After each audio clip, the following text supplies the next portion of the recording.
Okay, hi everyone. Welcome to another episode of Career and Coffee by Career DC. Today we are very fortunate to have our guest Antoine join us. Antoine Burke, he is from ComCoach. Antoine is experienced with working with international students and migrants, helping them with their communication skills, with their career opportunities. And today he will be talking to us about career opportunities for international students.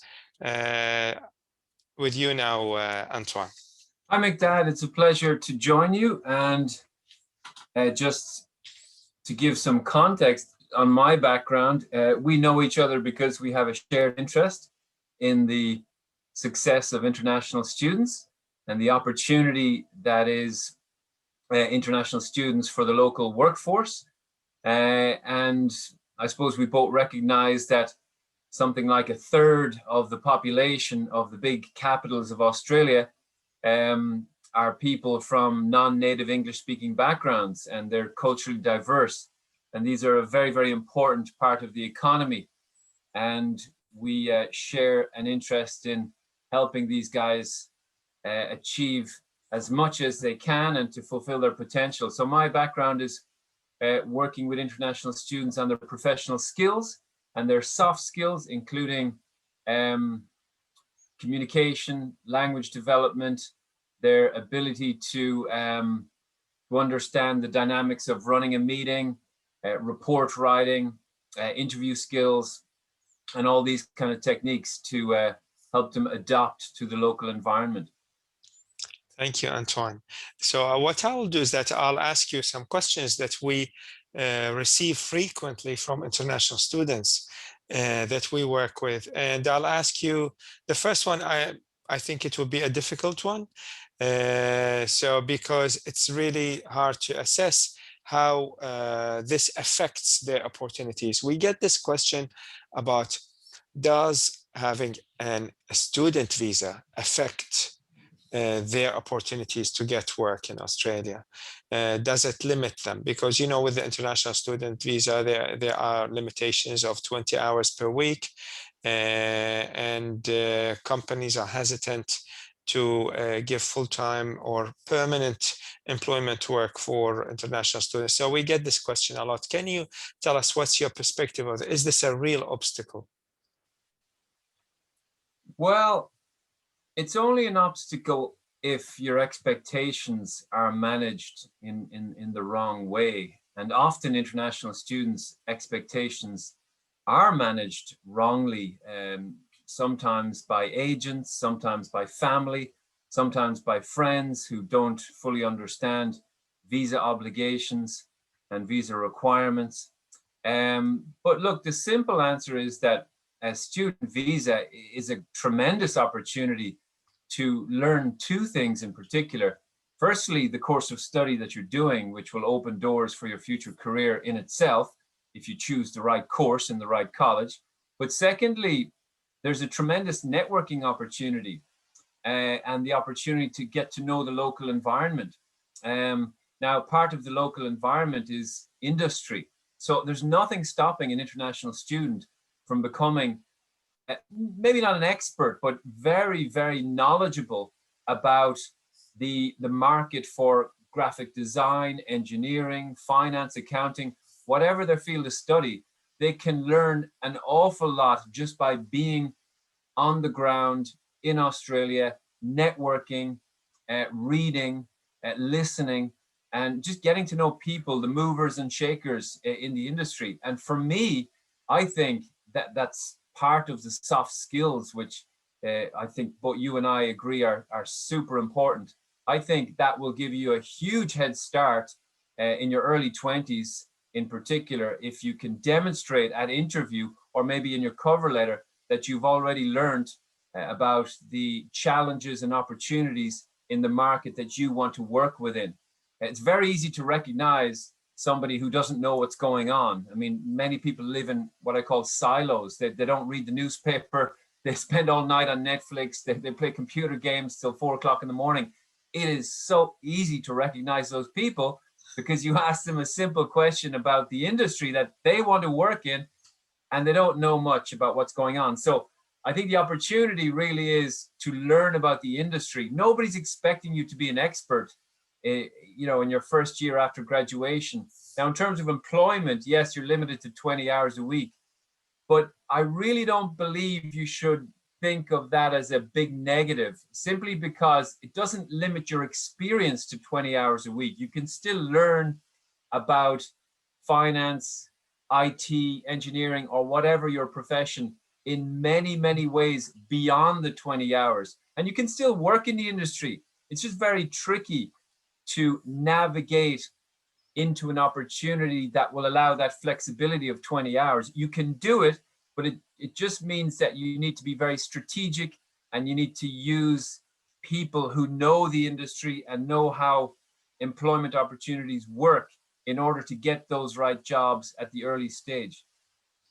So I think one of the things that are very important to do is networking, to really learn about the industry. But the students, if they don't know how to network, if they don't know, I mean, of course, they can use other methods, like they can do online courses. They will do a lot of, say, for example, research online to try to learn about the industry, and in Australia specifically, let's say. But how can they network? How can they meet people in the industry? What do you suggest? Well, look, I think of networking as like standing by, you know, the water's edge, maybe by a cliff, and thinking, you know, I really should jump in this water. It's a beautiful, hot, sunny day. The water is safe. The water is fresh and beautiful, but it's cold, and nobody wants to jump in cold water. Very few people find networking comfortable. It's naturally an uncomfortable experience. I don't particularly like talking to strangers, but I do love when I can develop a rapport. A rapport is like a positive chemistry with new people, and begin to slowly feel the seeds of a warm relationship growing, or even my knowledge growing as a result of meeting new people. That's a very rewarding experience. So again, it's like jumping in the water. I don't know Yeah, if you've experienced jumping in the sea. It's very, very scary the moment before you jump. But as soon as you get in, it's actually not so bad. And it's yeah. actually quite fun. But remember, it's supposed to be scary. It's supposed to be uncomfortable. I have a background in sport, and no growth happens without discomfort. So the really best athletes know that unless my coach can almost punish me, almost lead me in the direction of discomfort, I know I won't be improving, because you learn as an international athlete that discomfort equals Mhm. progress. So you need to put yourself in those situations at networking events. Um, you know, true online means LinkedIn, cold calls, even using your warm network, that is family and friends, your careers center in your place of study. We I'd call these warm contacts, to ask them to reach out, to feed you names, email addresses, numbers, make phone calls, practice the little speech you're going to make. We call it the elevator pitch. How you're going to introduce yourself. Be honest, be sincere, and say, look, I just love to catch up 5, 10, 20 minutes. If you can have a coffee with me. I've done that many times, and some of the best relationships I've ever had, I've just knocked on a door. I mean, maybe 8 times out of 10, it could be embarrassing, but Yeah. that's life. It's the same dating. You know, I you think have it's to. it's a matter of knowing how to handle rejection. Most people Exactly. are so afraid of doing something because, they expect that someone will tell them no, and they will feel bad about it. They'll take it personally, and Yeah, they it's very stop good. trying again. Stop trying. But look, I think a very important mindset, you know, attitude to have is the attitude of giving. So if you, in the back of your mind, if you're thinking take, take, take, you know, it's very difficult to Mm. be and have the right attitude. But if you think, okay, I want to give, I want to contribute to your organization. How can I contribute? How can I add value? I've got time, I've got commitment, energy, skills. I've got knowledge of your sector. I've studied this particular subject. I want to give you something. Can you help me help you? Like in the famous movie Jerry Maguire, help me help you. And if you go in with that kind of attitude that I want to give rather than take, I think it's much easier to start the conversation. Correct. Yeah, I think this is it does help a lot when someone even goes just with the attitude of trying to help. And you Uh, know, the feedback I've got over the last decade is that international students are highly, highly respected, mm, not just by human resources, but by decision makers. And you might think, oh, Anton, you're just saying it because your audience are international students. No, no, no. I have heard from what we call the horse's mouth, directly from strategic decision makers, senior management, that international students are highly valued because of three reasons. Number one, they're committed. They usually, prepared to get up early in the morning, stay late in the evening, and work damn hard.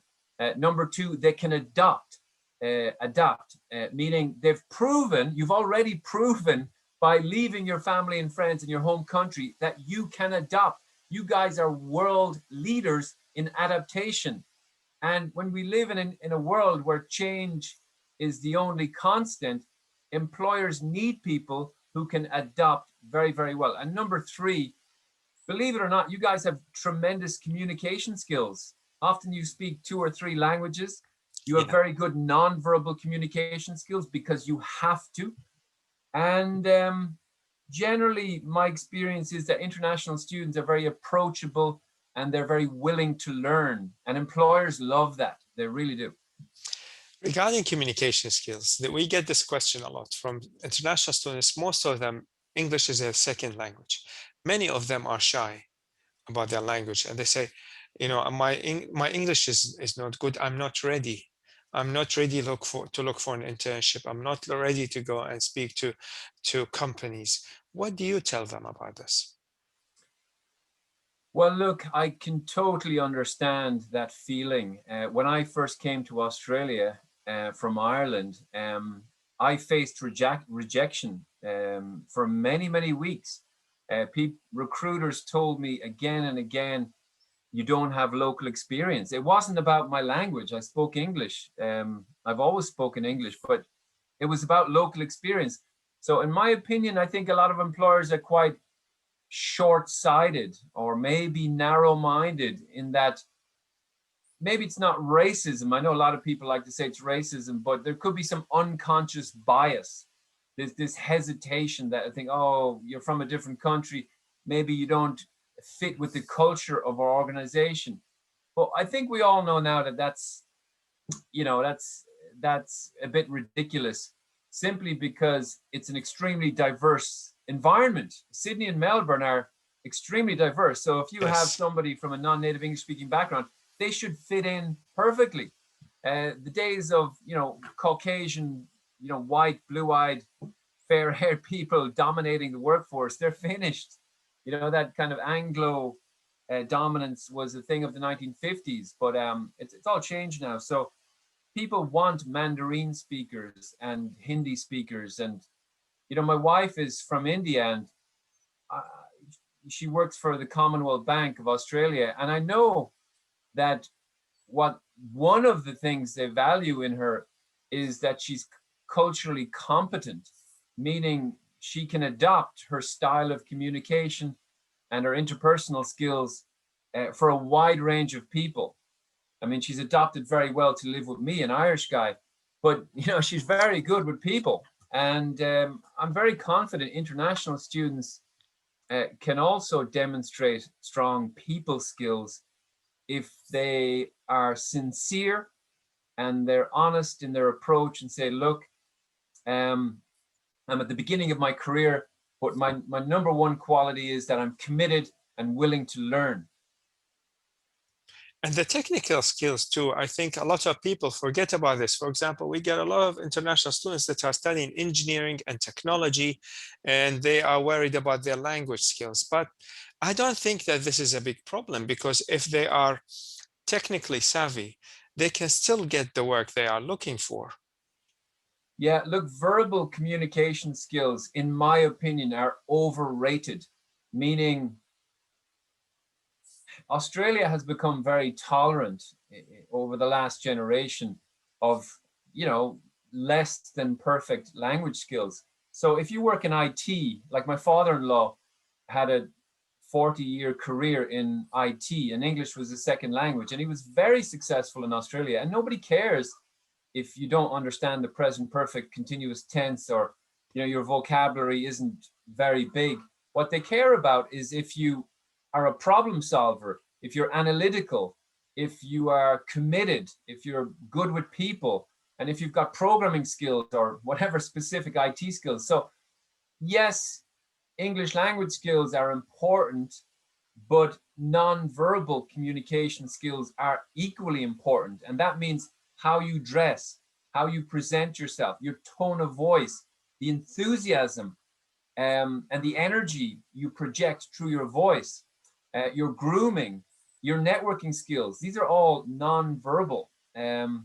And then you can get help with your cover letter and your resume and even your short interview skills. You can practice interviews again and again and again. I mean, if I was moving to Pakistan or to Dubai or a country where English was not the first language, I would practice my interview skills 100 times until I had most of the questions perfect. I mean, the obvious questions like, tell me about yourself. Why do you want this job? Talk to me about your dreams. And I would practice those answers 100 times before ever speaking to an employer. So to answer your question, I think everybody has strengths and weaknesses. If you're a non-native English speaker, don't worry about the English too much. You can improve it if you want, but your strengths lie in other areas, and employers really value those other areas. So practice is very important. Like if the students forget about the rejection thing and don't take things personally and try to meet as many people as possible and speak to them and tell them about what they want to achieve, uh, every time they will get better. We get sometimes students that, for example, reject an interview because the company is too small. We tell them that at least go for the interview, go for the experience of the interview. If you don't like it, if you don't think it's suitable, you don't have to take the internship opportunity, but go for the interview. Try, because every interview is an experience. Absolutely. I couldn't agree more. And there are some great advantages of working for a smaller company. Mm. And you know this, Mick, that the biggest advantage is you should have more autonomy, more responsibility, and more influence on the organization. If you work Yes. for a very large organization, and I've worked for many large organizations, you're a much smaller cog, much smaller wheel in a big operation. The hierarchy is very strict, and the procedures and the systems are very automated, meaning there's no room for creativity, ideas, influence, etc., etc. So there are advantages and disadvantages working with big and small companies. And yeah, I agree. Take as many interviews as you can get. It's tremendous practice. Yeah, we also, when we get an opportunity for the students in small businesses or startups, we tell them the same thing. It's more about what they are going to learn, and more likely they will be exposed to more duties, and they will be involved more in startups or small businesses. How about innovation? So young people, they can come up with new ideas to businesses. How can they convince the companies that they can add something new? Because from the company perspective, a lot of people are reluctant to change. So if someone new comes to them, and a young person, and can bring new ideas, so that's more like from the company's perspective. What's your advice for companies? Yeah, very good point. Innovation. I'd say three Mm, things. Number one, volunteer in the community. mm, It's free, okay? And in your volunteering role, you could be working with guide dogs for the blind. You could be working in a food shelter. You could be working in a sporting community. You can demonstrate some very particular qualities, anything from finance to organization skills, to time management, to leadership skills. Volunteer. People Yeah. love that stuff. Employers might look at education, think boring, boring, boring. Everyone has a degree. But if they see, oh my God, you were a manager of some, homeless shelter, or you organize fundraising for some cancer charity, that's gold, right? Number one. So volunteer, and there's millions of volunteering opportunities. And something that will make you feel better as well, because again, you're giving, right? Number two, learning has become democratized. It's become the most freely accessible resource, information, uh, more than ever before. So what I'd recommend in terms of innovation is jump on the internet and go to websites like LinkedIn Learning. What else? Just the thing about LinkedIn Learning, I think most university students don't know that many universities already have, they give them a free account for LinkedIn Learning. Yeah. So we as professionals, we pay $40 a month, which is very good too. But for the university students, generally, they would get it for free.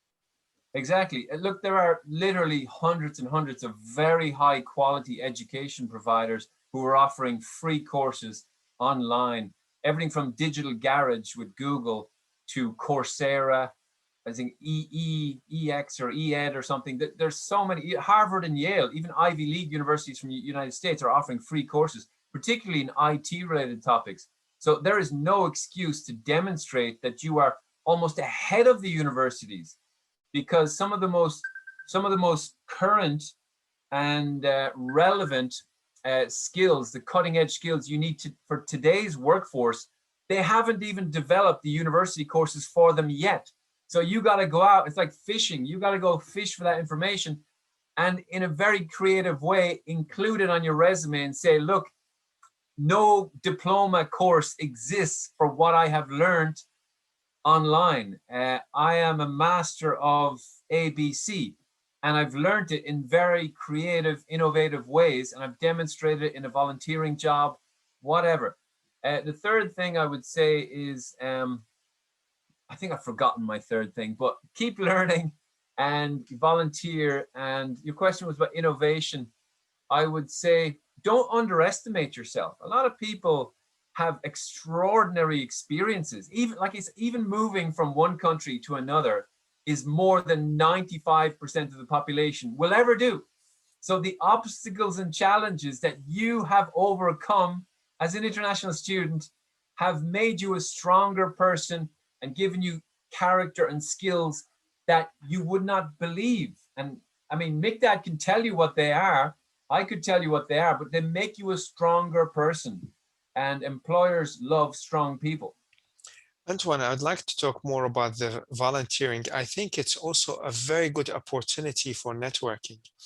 A lot of people, if a lot of students, if they find what they are passionate about and find a project that is related and they volunteer for that purpose, they will first, they are passionate about it, so they will do their best during volunteering, and they will meet great people. They could meet CEOs of companies and hiring managers. So it's a great opportunity for networking. Absolutely. And I'd say keep yourself accountable. So keep a diary, like a calendar of future events. And no week should go by without you having at least 2 or 3 networking initiatives in your calendar. So there's an expression, the war is won or lost before the battle. And before the battle, what happens is a plan. So you need a networking plan, and volunteering absolutely should be part of that plan. The most dangerous thing you can do is nothing. Yeah, Netflix, correct. computer It's the games. So biggest risk, actually. keep active, keep Yes. moving. Yeah. Antoine, you manage ComCoach. Can you tell us more about what does ComCoach do?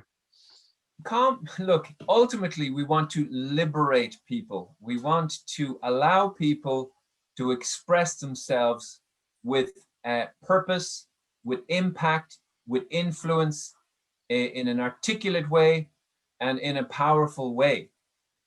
We know that there are thousands of international students and migrants in Australia who have very, very important messages, who have very important skills and incredible ability and potential. However, to unlock that potential, they need to understand and be understood.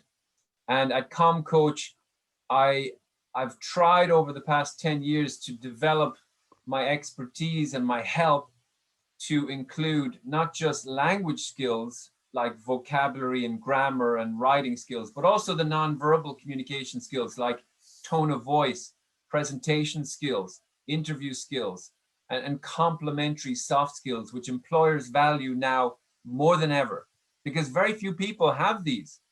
I mean, if you think about it, a lot of schools do not encourage creativity, soft skills, interpersonal skills. If you spend too much time behind a computer or behind books, unfortunately, you lose some of these qualities. So at ComCoach, we try and bridge the gap and help people be a more expressive version of themselves.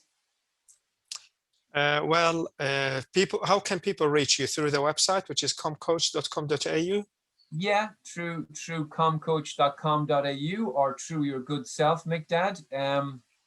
You know, any skill can be improved if you are focused, and if you think, okay, I want native English speaking ability, I want to be a great presenter, I want to deliver a high class professional interview. It can be done, but the first step is deciding I want to do it. Exactly. Well, we're going to put the website, your website, on this YouTube video down here. And thank you very much for your time, Antoine. Every time we meet, I learn something new. Thank you very much. Pleasure, Mikdad, and all the very best with Career DC. I think it's a wonderful, wonderful initiative. Thank you very much, Antoine. Have a good day. Okay. Thank you.